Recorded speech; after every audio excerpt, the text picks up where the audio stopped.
नमस्कार दोस्तों, स्वागत है आपका अपने YouTube चैनल में। आशा रखता हूँ बढ़िया होगे सब लोग। जेई के फॉर्म रजिस्ट्रेशन शुरू हो गया है। एग्जाम काफी नजदीक आ रही है, तो आपकी पढ़ाई थोड़ी ढंग से होनी चाहिए और आप वो जो जरूरी है पढ़ने के लिए, मतलब कि कैसे प्रिपरेशन करनी है। कल कुछ बच्चों ने कमेंट में बताया कि भाई स्ट्रेटेजी क्या होनी चाहिए, तो मैं आपको बता दूं, इसके बारे में भी मैं वीडियो लेके आऊंगा। एक दो दिन में ही जल्द से जल्द। मैं थोड़ा एनालिसिस चल रहा है कि कौन कौन से टॉपिक पे हमें ज्यादा ध्यान देना चाहिए, ज्यादा फोकस करना चाहिए। देख रहे हैं कि भाई कहाँ से क्वेश्चन ज्यादा निकल के आ रहे हैं, कौन कौन सी चीजें करनी चाहिए, कौन कौन सी चीजें आप छोड़ दो तो इतनी दिक्कत नहीं होगी। लेकिन हाँ, मैं बता दूं, ये सारी स्ट्रेटेजी जो है वो सब, अगर आप 100 क्रॉस करना चाहते हो या 120 तक जाना चाहते हो तब की बात है। अगर आप ऑलरेडी 180 190 पे खेल रहे हो, अगर आप 200 क्रॉस कर रहे हो, तब तो ये स्ट्रेटेजी आपके लिए होनी ही नहीं चाहिए। आपको तो सब कुछ करना है। कुछ कुछ बच्चे ऐसे होते हैं कि जो एक सब्जेक्ट छोड़ के दो सब्जेक्ट के पीछे भाग लेते, उसे लगता है कि वहां से अपना स्कोर हो जाएगा। मैं आपको बता दूं, अगर आपको काफी आगे जाना है, अच्छी कॉलेज में जाना है, तो आपको तीनों सब्जेक्ट को साथ लेके चलना पड़ेगा। हो सकता है कि कोई एक सब्जेक्ट आपका वीक हो, लेकिन उसमें भी आप 70-80 पीआर तक कवर कर लो। इतना तो आपको वहां पे कर ही लेना चाहिए। खैर ठीक है, वो बात भी करेंगे हम कि क्या करना चाहिए क्या नहीं करना चाहिए। तो इस पे भी वीडियो में लेके आऊंगा। स्ट्रेटेजी क्या होनी चाहिए जेई वालों के लिए, एज वेल एज जब नीट की एग्जाम आएगी तब उस पर भी बात करेंगे हम। लेकिन फिलहाल तो जनवरी में अटेम्प्ट है जेई का, तो उस पर थोड़ा ज्यादा ध्यान रहेगा हमारा। चलो देखते हैं पावर। बने रहिए तब तक मेरे साथ। फिर से आप सबका स्वागत है। चलो, पावर जनरली हमने ये देखा है कि चाहे रेजिस्टेंस, कैपेसिटर और इंडक्टर तीनों साथ में जुड़े हो, तो मान लीजिए वोल्टेज कुछ इस तरह में लिख सकता हूं, V equal to we naught. V naught मतलब maximum voltage, v naught sine omega t. और करंट को मैं से लिख सकता हूं, current i equal to I naught sine omega t minus five. चलिए मान लीजिए करंट और वोल्टेज में फाइव जितना फेज डिफरेंस है, मैंने यहां पे लिख लिया। मान लो हमारा voltage V equal to we naught sine omega t, current I equal to I naught sine omega t minus phi, कुछ ऐसा है। दोनों में कुछ फेज डिफरेंस है। अब वो क्वेश्चन पे डिपेंड करता है कितना है, लेकिन हाँ फिलहाल फेज डिफरेंस कुछ ना कुछ है। हम जनरल बात कर रहे हैं, कोई पर्टिकुलर सर्किट के बारे में बात नहीं कर रहे। ना ही ये सिर्फ R, ना ही सिर्फ L, ना ही सिर्फ C, RL LC, ये कुछ नहीं, जनरल सर्किट के बारे में बात हो रही है कि I और V दोनों सेम फेज में हो भी सकते हैं और नहीं भी हो सकते। जनरल बात कर रहे हैं तो हमने मान लिया कि कुछ फेज डिफरेंस है। चलिए, अगर मुझे इंस्टेंट पावर चाहिए, अगर मुझे इंस्टेंट पावर चाहिए, तब तो मुझे ये जो, यही इंस्टेंट पे जो वोल्टेज मिला है वो वोल्टेज, और यही इंस्टेंट पे जो करंट है, उन दोनों का मल्टीप्लीकेशन कर लेना चाहिए। तभी तो वो इंस्टेंट पावर बताएगा। अगर मान लो मुझे इंस्टेंट पावर चाहिए, तो जो इंस्टेंट पे हमें पावर चाहिए वो इंस्टेंट का वोल्टेज और वो इंस्टेंट का करंट अगर आप मल्टीप्लाई कर रहे हो तो इंस्टेंट पावर मिल जाएगा। P equal to I V formula तो हमने पढ़ा ही है। मतलब कि जो इंस्टेंट पे हमें पावर चाहिए वो इंस्टेंट का करंट और वो इंस्टेंट का वोल्टेज आप अगर मल्टीप्लाई कर रहे हो तो वहां पे इंस्टेंट पावर मिल जाएगा। चलिए, अब बात करते हैं एवरेज पावर की। तो एवरेज पावर में थोड़ा ध्यान रखना है। एवरेज पावर, तो वहां पे मुझे एक साइकिल का एवरेज मतलब 1 टाइम पीरियड पे एवरेज लेना चाहिए। चलिए, तो मैं ये एवरेज ले लेता हूं 0 से लेके टी तक। एवरेज लेना मैंने आपको सिखाया था पहले, ये जो एसी करंट हमारा शुरू हुआ वहां पहले लेक्चर में बात कर ली थी कि एवरेज कैसे निकाले। चलिए, जिसका आपको एवरेज निकालना है उसका ऊपर इंटीग्रेशन करना चाहिए, तो पावर याद होना चाहिए, नहीं याद है तो आप वहां देख के आओ पावर। और मुझे इसका एवरेज लेना है एक टाइम पीरियड पे, 1 साइकिल पे, 0 से लेके टी तक, और नीचे करना चाहिए टी माइनस 0। अरे सही है, यही हो जाएगा एवरेज पावर। पहले लेक्चर में बात कर ली थी एवरेज कैसे निकाले। देखो यहां पे, अब एवरेज निकालने के लिए ये डिनोमिनेटर में जो टी माइनस 0 है उसको मैं आगे लिख लू 1/t। यहां मुझे 0 से लेके टी तक इंटीग्रेशन करना है, किसका? पावर का। जो पावर मिला I इंटू वी से, यहां से जो पावर मिला उसका इंटीग्रेशन करना है, तभी तो मुझे एवरेज मिलेगा। क्या? V naught sine omega t और आई नोट, ये आई वी में लिख रहा हूं, पहले वी लिख लिया फिर यहां आई लिखूंगा, i naught sine omega t minus 5। सही लिखा है मैंने? चलिए, और यहां मुझे इंटीग्रेशन करना है टाइम के रिस्पेक्ट में। चलिए, मैंने लिख लिया, मैंने यहां पे वोल्टेज लिख लिया, मैंने यहां पे करंट लिख लिया, और टाइम के रिस्पेक्ट में इंटीग्रेशन करना है, मैं यहां भी लिख लू dt। चलिए, कोई दिक्कत नहीं है। अब आप एक काम करो, यहां से थोड़ा सिंप्लीफाई करने की ट्राई कर रहा हूं। अगर आप सिर्फ फॉर्मूला देखना चाहो तो ये सिंप्लीफिकेशन में कोई इतना खास है नहीं। चलो, तो आप फॉर्मूला भी डायरेक्ट याद रख सकते हो, मैं तो यहां पे कर रहा हूं। अगर आपको ऐसा लग रहा है कि नहीं इसकी जरूरत नहीं तो आप काट के आगे निकल जाओ। चलिए, ठीक है, तो मैं यहां पे लिख लू 1/t, यहां पे इंटीग्रेशन करना है 0 से लेके टी तक, ये वी नोट, और ये सभी मल्टीप्लीकेशन में, ये तो आई नोट को भी मैं आगे ले लू, यहां बचा साइन ओमेगा टी। चलिए, ये वी नोट को मैंने आगे लिख लिया, ये आई नोट को मैंने आगे लिख लिया, साइन ओमेगा टी को यहां पे लिख लिया। अब ये बचा है साइन ओमेगा टी माइनस 5। ये साइन ए माइनस बी का फॉर्मूला मैं यहां पे रख दू, साइन ओमेगा टी साइन ए माइनस बी है तो sign A cos B minus cos A sine B. आपको याद है तो हम ऐसे करते थे, तो मैं यहां पे कर लू sine omega t into cos 5 minus sine 5 cos omega t. ठीक है भाई, ये तो ट्रिगो में आपने पढ़ा ही होगा, साइन ए माइनस बी, ये ए ये B, sine A cos B, फिर cos A sine B, sine omega T cos 5 sine 5 cos omega T. कोई दिक्कत नहीं है भाई, आराम से। चलो आगे बढ़ते हैं। यहां पे 1/t, ये 1/t, आई नोट और वी नोट तो कांस्टेंट है, उसे निकाल लो बाहर, आई नोट वी नोट कांस्टेंट है, बाहर निकल जाएगा।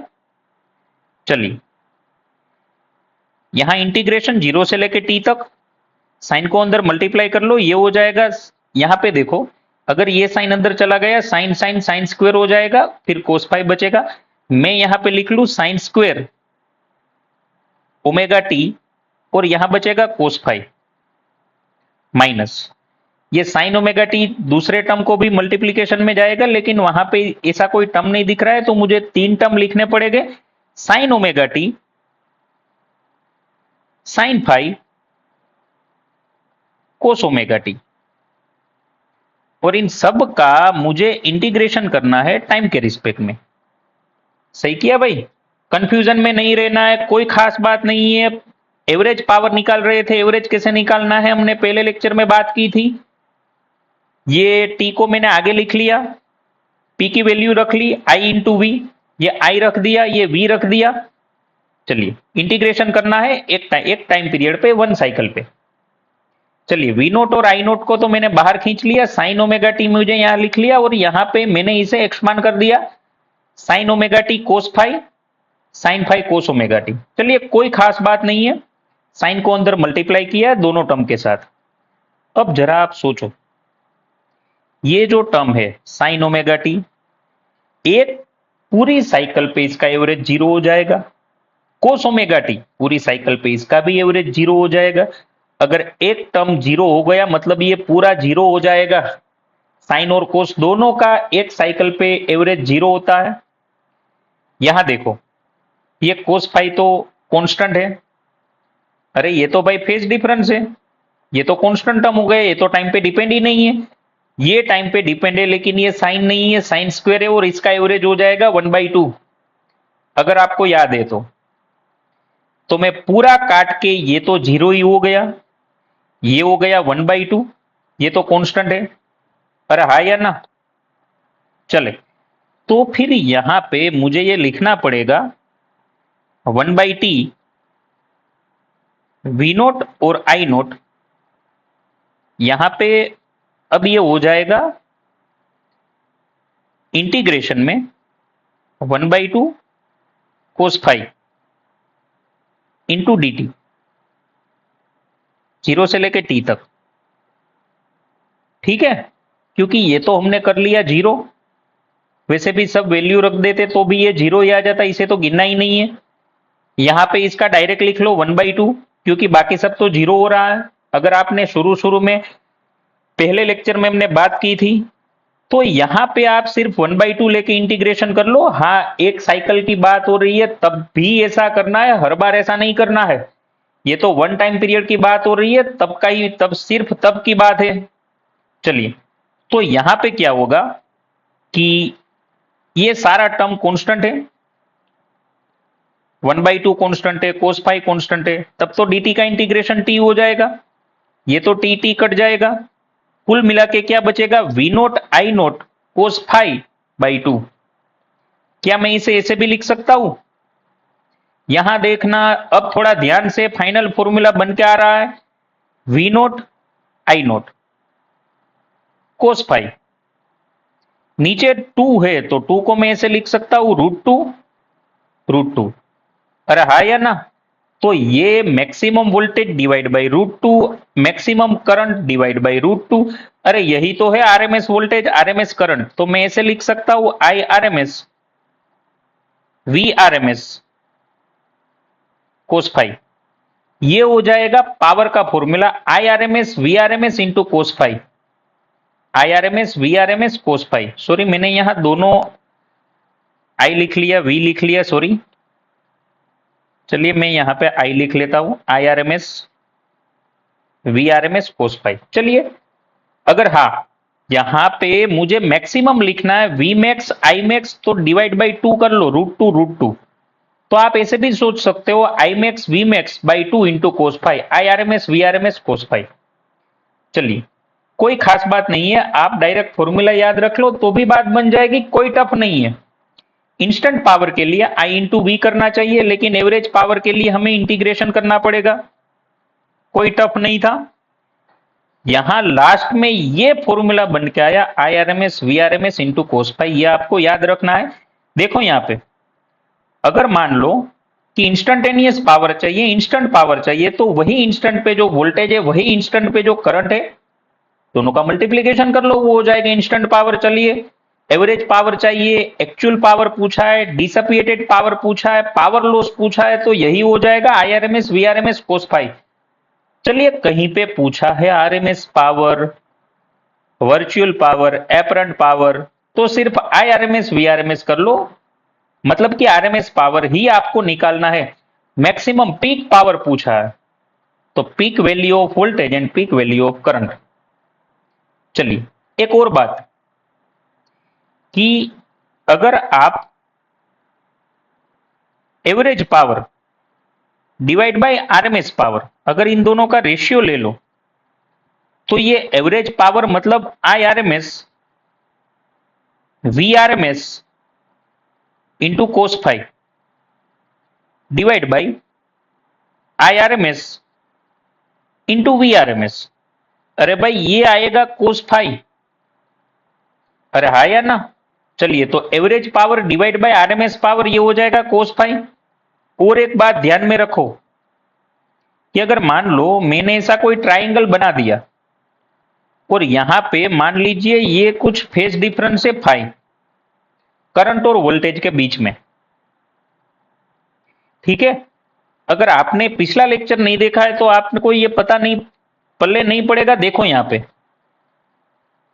आपको याद है तो हम आर को तो यहां ही रखते थे, आर, ठीक है। ऊपर होता था ऑलवेज एक्सएल, नीचे होता था ऑलवेज एक्ससी। फिर यहां अगर एक्सएल बड़ा है तो एक्सएल माइनस एक्ससी होता था। फिर यहां पे नेट अपना इंपीडेंस ऐसे निकल के आता था, ये होता था फाई, ठीक है। यहां पे हम जो भी फेज डिफरेंस था वो यहां पे दिखता था, ये अपना हो जाता था नेट इंपीडेंस जेड।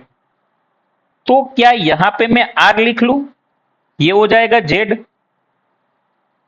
अरे हाँ या ना, और ये हो जाएगा एक्सएल माइनस एक्ससी, या तो एक्ससी माइनस एक्सएल, ऑलवेज यही होगा। तो क्या यहां पे मैं कोस फाई इक्वल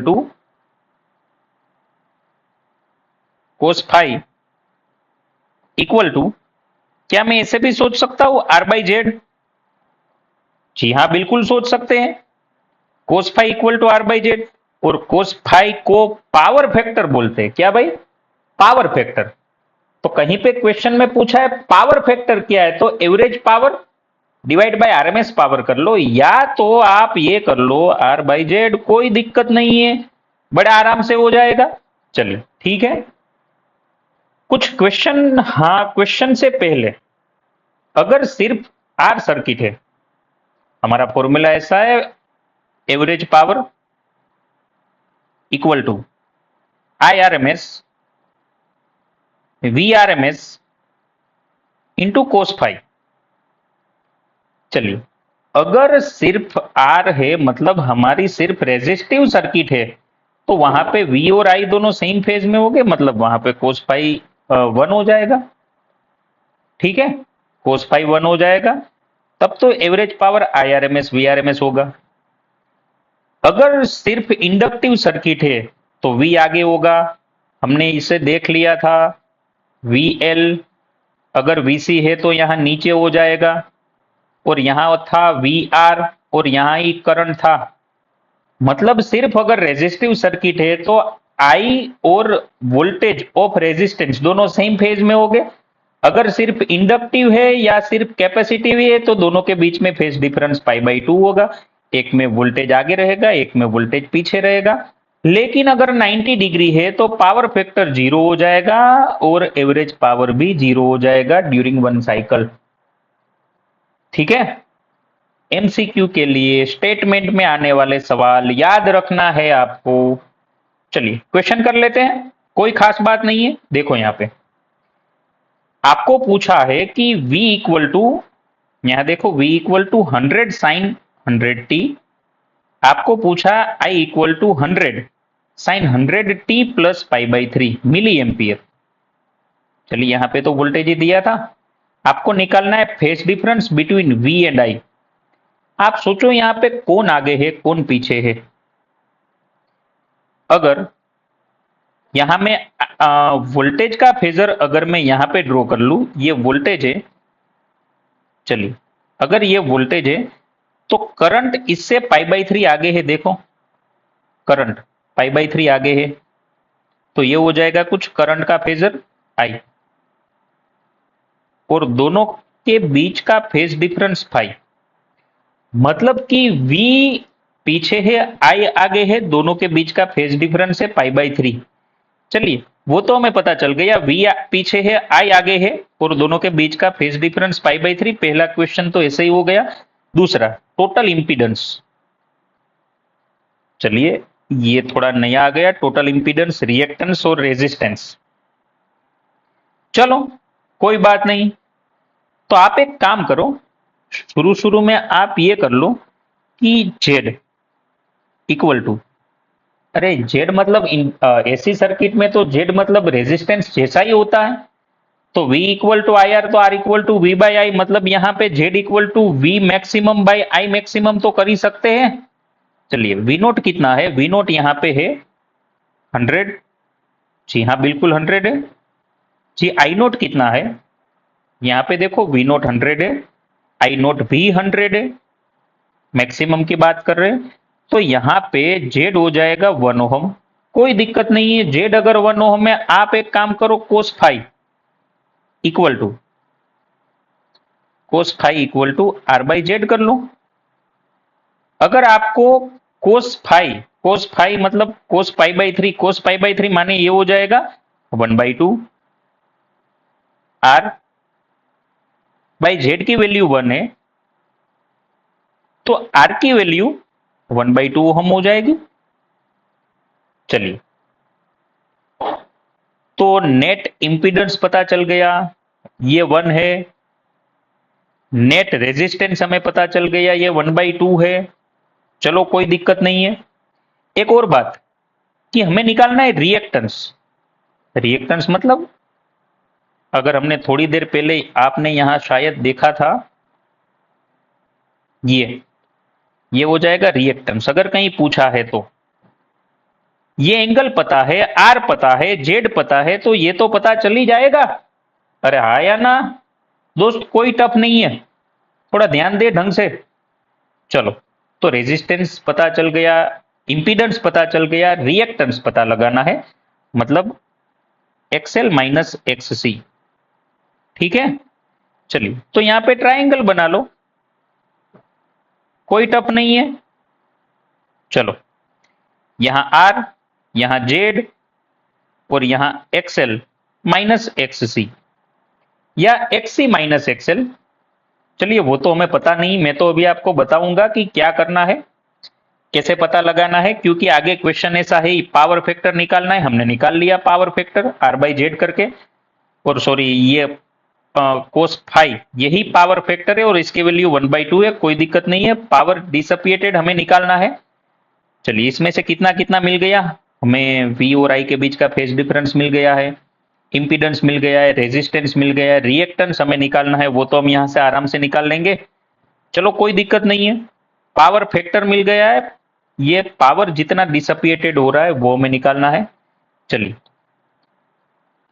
तो ये जो पावर डिसअपिएटेड हो रहा है वो क्या, हमने थोड़ी देर पहले फॉर्मूला देखा, I R M S V R M S into cos phi. चलिए, वैसे मैक्सिमम बाई 2 भी कर सकते हैं, तो ये हो जाएगा मैक्सिमम वोल्टेज 100, मैक्सिमम करंट भी 100 डिवाइड बाई 2, कोस फाई ये हो जाएगा 1/2। अरे हाँ या ना। चलिए, तो यहां पे पावर भी आप कैलकुलेट कर सकते हो, ये हो जाएगा 50 50 50 टू जा 100, यहां पे भी ऐसा 50, और पावर डिसअपिएटेड हो जाएगा 2500 वोट। चलिए, ये आप खुद से निकाल लेना, XL minus XC. Component content by circuit ये भी निकालना है, कंपोनेंट। अब देखो, फेस डिफरेंस पाई बाई 3 है, मतलब तो यहां पे तीनों हो गए।